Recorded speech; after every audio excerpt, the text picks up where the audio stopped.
Dum dum dum dum dum dum dum. So the postman's been, and we've got another graphics card through. This was an eBarn find, as I call them, which is technically means I just found it on eBay.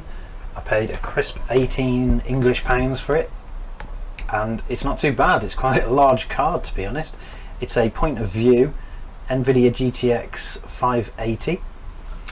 It's got the blower system on it, although it is really dirty. So what we're going to do is we're going to blow it out, strap it to our test bench, see what it actually is, because they did two models of this and I'm unsure which one it is, whether it's the 1.5 gigabyte or whether it's the 3 gigabyte version, and we'll see what it is and then throw it for our benchmark and see how it fares to everything else.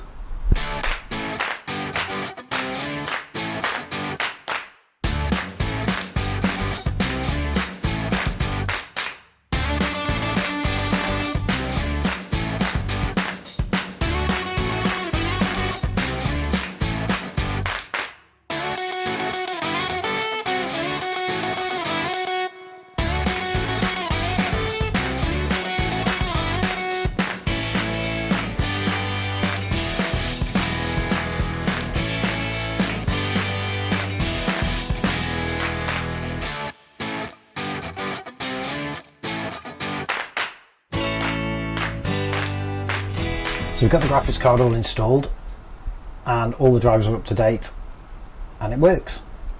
I did have an issue though with it actually fitting in. So once it was fitted in and the back panel was screwed down, I couldn't get the DVI connection on.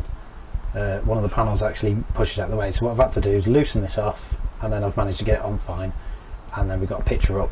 So what we'll do is we'll take a look at what's actually in that card. We'll have a look at CPU Z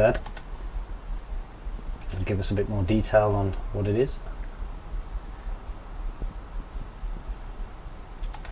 Go to graphics. So it's an Nvidia Geforce GTX 580. It is running 1.5 gigabytes of memory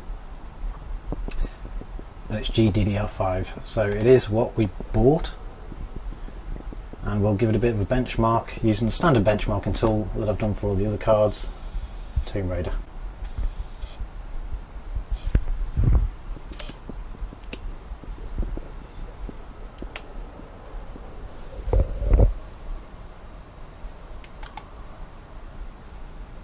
Just double check the settings. It's the same settings, 1080p. I haven't actually changed this since the last time we run it. So we'll kick off the benchmark now.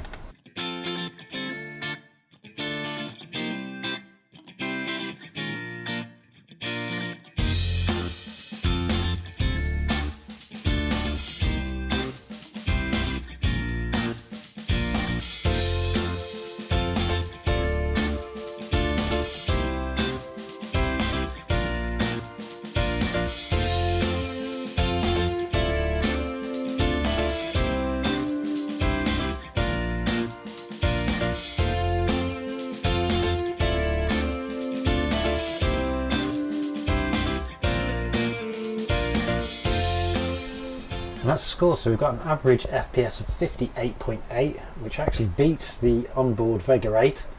So if you do have a Ryzen 3 3200G like I do, and you want a bit of an upgrade for the sake of £18, which is all this card cost me, you're going to get it from this card. It's an extra 10 frames per second, and what I'd love to do is try this on some other games. So in conclusion, I think this card did really well. It's actually beating the Vega 8 that we've got on the board, which was currently at the top of the leaderboard. The card itself was pretty quiet, which I was quite amazed at. I thought it would be much louder than it was, but it was really quiet on the bed. It did get a little bit warm through the benchmark, but obviously it's not been put under much pressure, so it might be louder when you've actually gamed for an hour or two. As another bonus, it does fit in my GPU stands that I made.